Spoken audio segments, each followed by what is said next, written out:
as he begins to feel vulnerable and powerless in the face of any adversity. However, this won't last for long, as he soon gets his power back in a rather interesting, totally not family-friendly way.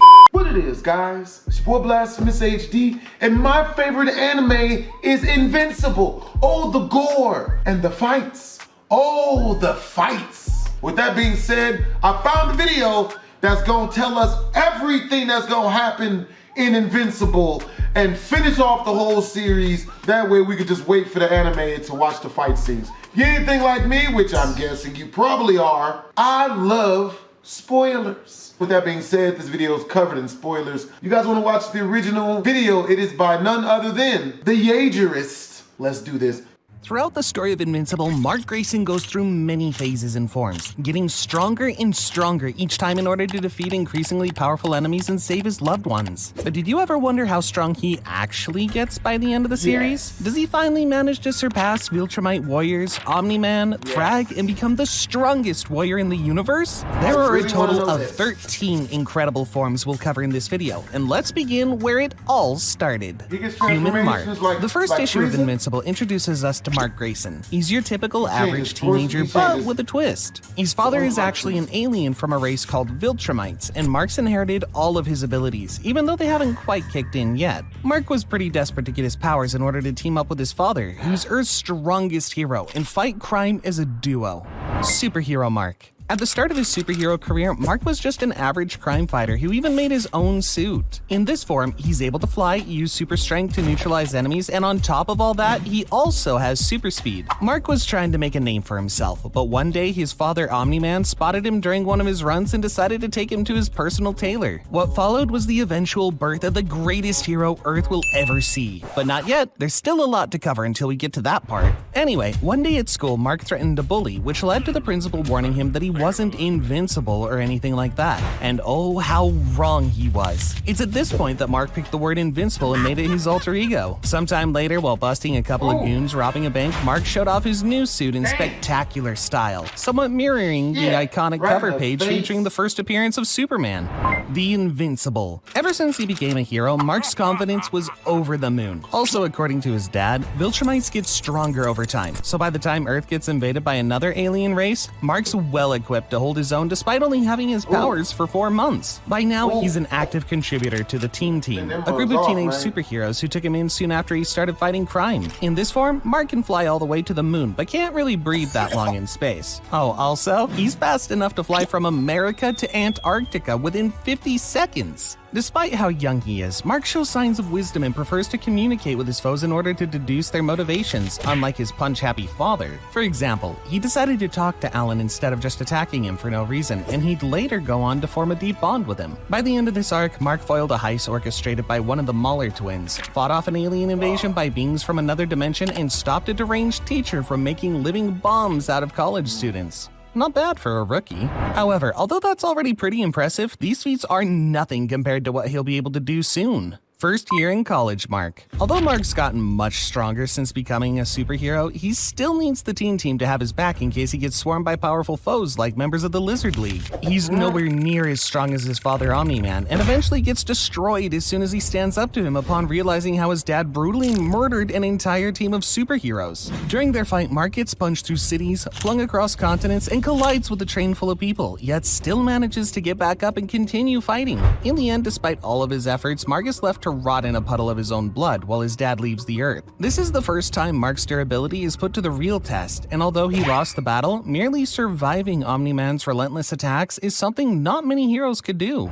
Government Officer Mark. In a span of approximately 3 weeks, Mark gets a new job working for the government's Global Defense Agency. He's also able to punch Alan so hard now that the alien actually feels it and compliments Mark. Also, Mark can spend a lot more time in space without needing to breathe. He's able to hold his own against an entire army of enemies on a foreign planet and has pretty much dealt with 3 alien invasions at this point. As powerful as Mark is right now, he can still get hurt and even suffers a black eye from Thomas Winters. While investigating a power grab orchestrated by the villain Machine Head, Mark came across a team of foes with considerable power backing them up. Despite holding his own fairly well against them, Mark and the new Guardians of the Globe were absolutely destroyed by Battle Beast without him even breaking a sweat. Battle Beast is an impressive warrior who thirsts for a good fight, and he's capable of pummeling Mark much like Omniman did several months ago. And although Mark was humiliated by Battle Beast, don't let this fool you, as he's now much stronger than he ever was. His endurance is much better as well, shown when he was able to survive a near nuclear explosion during his battle against an army of Muller twins. By the end of this arc, Mark's ability to dispatch foes is unmatched by anyone else around him, and his biggest challenges are juggling his interpersonal relationships and worrying about his tailoring fees. 8 more forms left to cover, and let's continue with Intergalactic Mark. One day out of the blue, Mark is approached by an alien asking him to save a planet called Thraxa, which will soon be destroyed by some kind of cosmic threat. Mark accepts and travels to Thraxa, but soon realizes that he was tricked. It was all orchestrated by his father in order for the two to meet. At this point, Nolan, Mark's father, is a Viltrumite outlaw after abandoning his duties on Earth and is now chased by other Viltrumites. Soon, 3 high-level Viltrumite warriors come to attack them, and Mark needs to instantly decide what he's going to do. He decides to stay and help his father. Although they eventually lost and Nolan was captured, Mark successfully managed to battle against and harm Viltrumites who are far older and much more experienced than him. The battle was exceptionally gruesome, and Mark suffered a significant amount of injuries during their skirmish. Surprisingly enough, the only reason Mark survived Is it bad that this reminds me of how I grew up in the hood? is that he was deemed worthy of being called a fellow Viltrumite warrior by his father's assailants. Thus, he had his wounds treated and he was offered an ultimatum: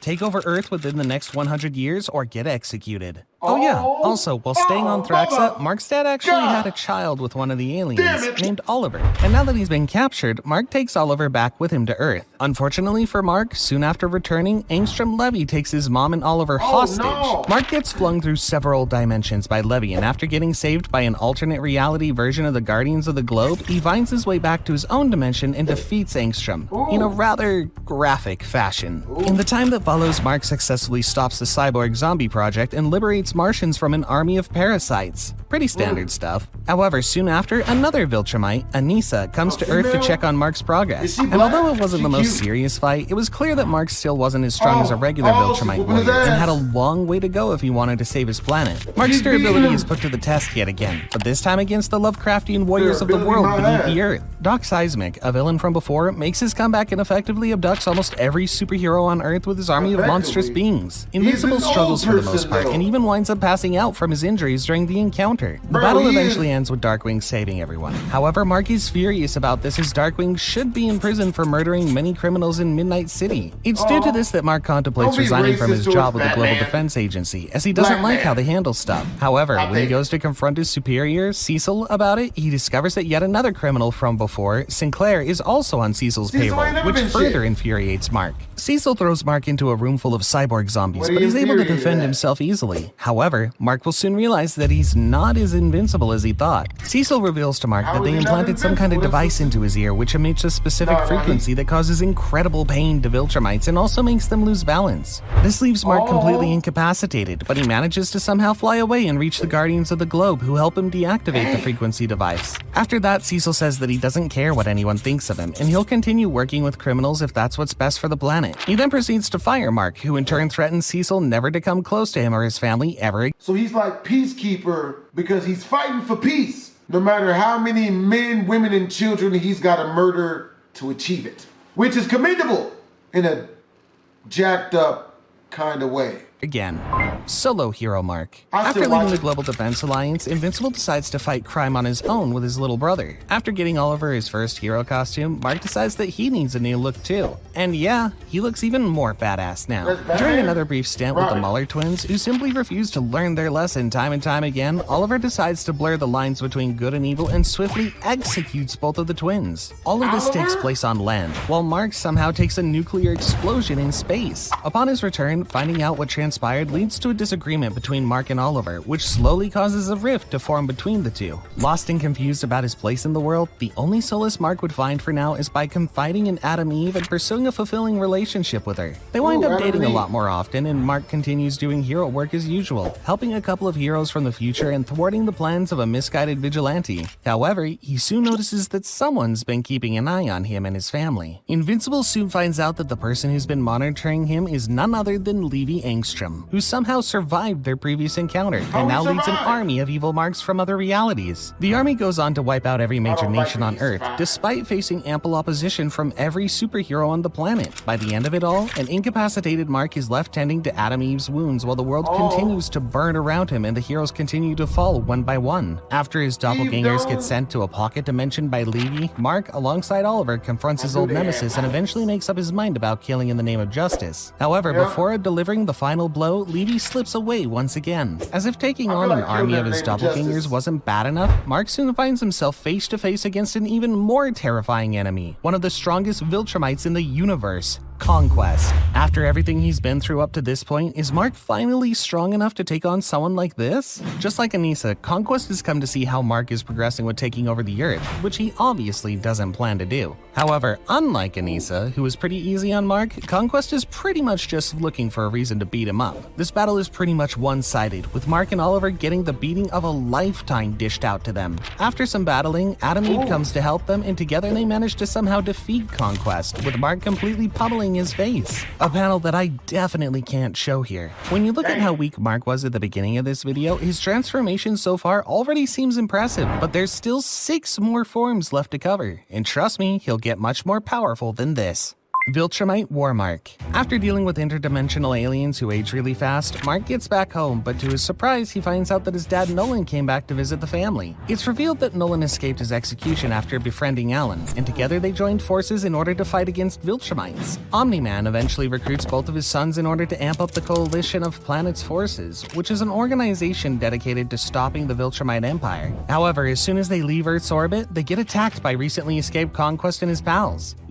Conquest somehow survived despite being decapitated. Viltrumites, I guess. Despite being outnumbered by the Coalition of Planets, Conquest and the other Viltrumites put up a decent fight, and Conquest even blows a hole through Mark's stomach with his fist, before eventually getting choked to death by him. This is the point where we get to see how strong Mark truly became, as not only did he manage to actually kill Conquest, but he survived getting pretty much torn apart. It ultimately took him a few months to fully recover and regain consciousness. He wakes up just in time to save the Coalition of Planets from a devastating attack on their base of operations. After the base is successfully defended, the Coalition makes Mark a new suit that resembles his first one, and they prepare to launch one final attack on the Viltrumites. In his current form, Mark is a powerhouse acknowledged by many, and even someone as strong as Conquest acknowledged his power. He's also very close to his father in terms of strength, which is a big improvement from when he was getting tossed around the Earth by him. At this point, Mark is even prepared to kill his enemies, which makes him much more dangerous than before. However, despite this, Mark's still not strong enough to face the leader of the Viltrumites,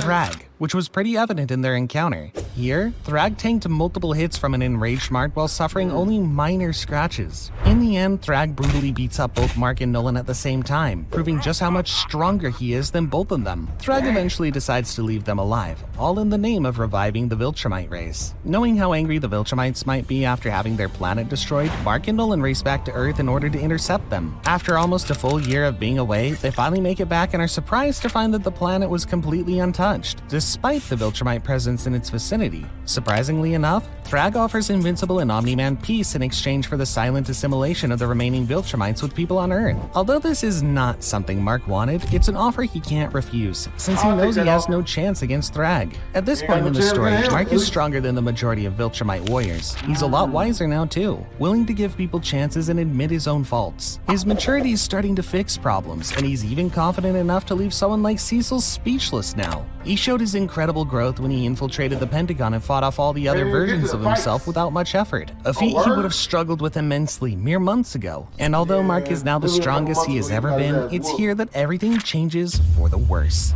Infected Mark. You see, there's this thing called the Scourge virus, which is pretty much a virus that makes 99.9% of Viltrumites die if exposed. While arguing with Oliver if they should release the Scourge virus on the Earth, Mark accidentally gets exposed to it, which leads to him being put in intensive care. However, instead instead of dying, Mark miraculously survives, which we later learn is because of his bloodline. Mark is actually the grandson of Argyle, who was the previous emperor of the Viltrumite Empire. Although he survived the virus, Mark soon realizes that all isn't back to normal, as when he tries to punch Ellen, his hand immediately shatters, making him realize that although he survived, his invulnerability is gone. This is Mark's lowest and weakest point, hence he spends most of his time trying to recover from his condition by staying away from any action. Invincible's mental state continues to deteriorate over time as he begins to feel vulnerable and powerless in the face of any adversity. However, this won't last for long, as he soon gets his power back in a rather interesting, totally not family-friendly way.